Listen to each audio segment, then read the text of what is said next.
নমস্কাৰ সকলোকে স্বাগতম জনাইছো দা উইকেন্ড ৰেচিপিলৈ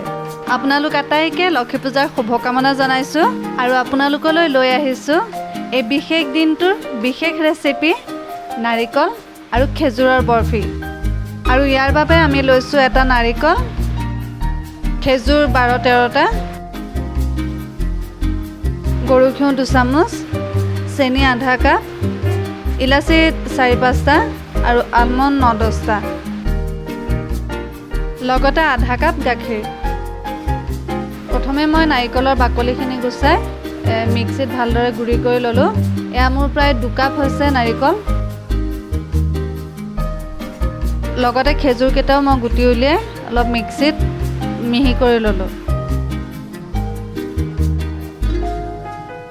প্ৰথমে এতিয়া মই পেনটো গৰম কৰি অলপমান ঘিউ দি লম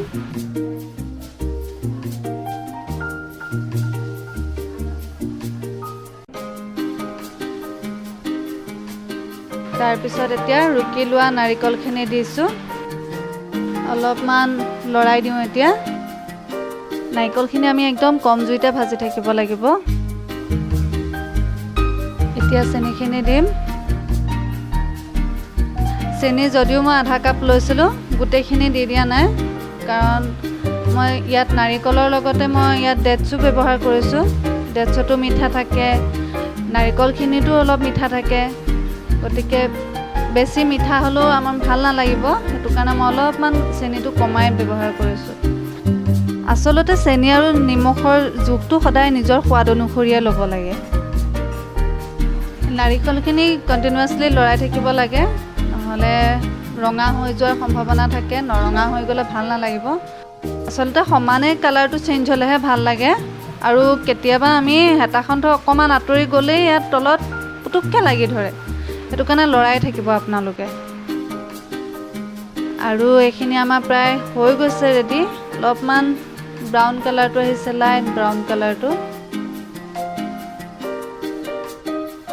এতিয়া ভজা নাৰিকলখিনি এটা বাউলত কাঢ়ি লৈছোঁ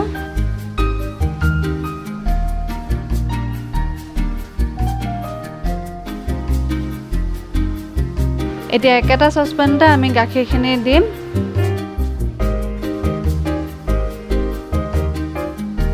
লগতে পেষ্ট কৰি লোৱা খেজুৰখিনিও দিছোঁ এইখিনি আমি এতিয়া কম জুইত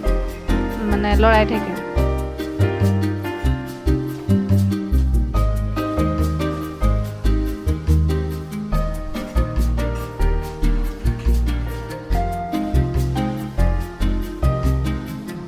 দেখিছে খেজুৰখিনি ধুনীয়াকৈ গলি গাখীৰৰ লগত মিহলি হৈ গৈছে এই ৰেচিপিটোৰ মূল কথাটো হৈছে আমি একদম কম জুইতে বনাব লাগে আৰু কণ্টিনিউৱাছলি লৰাই থাকিব লাগে আপোনালোকে দেখিছে গাখীৰ আৰু খেজুৰৰ মিশ্ৰণটো অলপ ডাঠ হৈ গৈছে এতিয়া আমি ভজা নাৰিকলখিনি দি দিছোঁ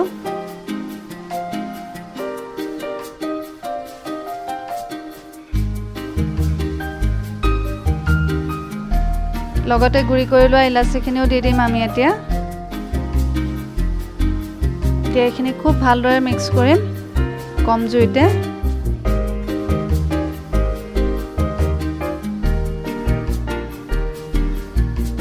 দুই মিনিটমান লৰোৱাৰ পিছত আমাৰ এইখিনি এতিয়া হৈ গৈছে এতিয়া গেছটো অফ কৰি দিম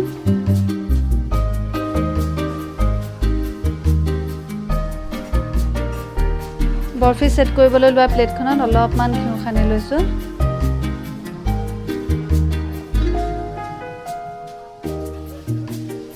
এতিয়া মিক্সাৰখিনি মই প্লেটত দি ধুনীয়াকৈ বহলাই অলপ সমান কৰি ল'ম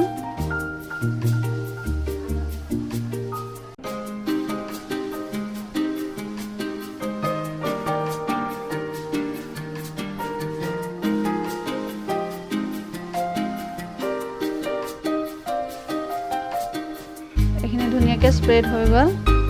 এতিয়া কুটি লোৱা আলমণ্ডখিনি ধুনীয়াকৈ স্প্ৰিংকল কৰি দিম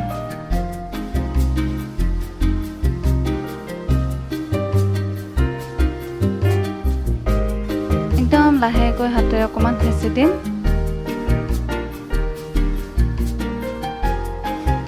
এতিয়া সেট হ'বলৈ দিয়াৰ আগতে মই বৰফিৰ শেপ দি অকণমান প্ৰেছ কৰি দিছোঁ একেবাৰে ছেপাৰেট হ'বলৈ দিয়া নাই। আপোনালোকে নিজৰ মনৰ পছন্দ অনুসৰি শ্বেপ দিব পাৰে।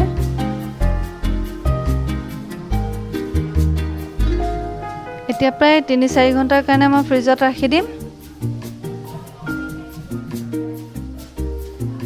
আমাৰ নাৰিকল আৰু খেজুৰৰ বৰফি ৰেডি হৈ গ'ল। আজি লক্ষী পূজাৰ এই বিশেষ দিনটোৰ বিশেষ ৰেচিপিটো আপোনালোকে কেনে পালে আমাক কমেণ্ট কৰি জনাব। আৰু লাইক শ্বেয়াৰ কৰাৰ লগতে চেনেলটো ছাবস্ক্ৰাইব কৰিব। পুনৰবাৰ আটাইকে লক্ষী পূজাৰ শুভকামনা জনাইছোঁ আৰু চাই থাকিব দ্য উইকেণ্ড ৰেচিপি। ধন্যবাদ।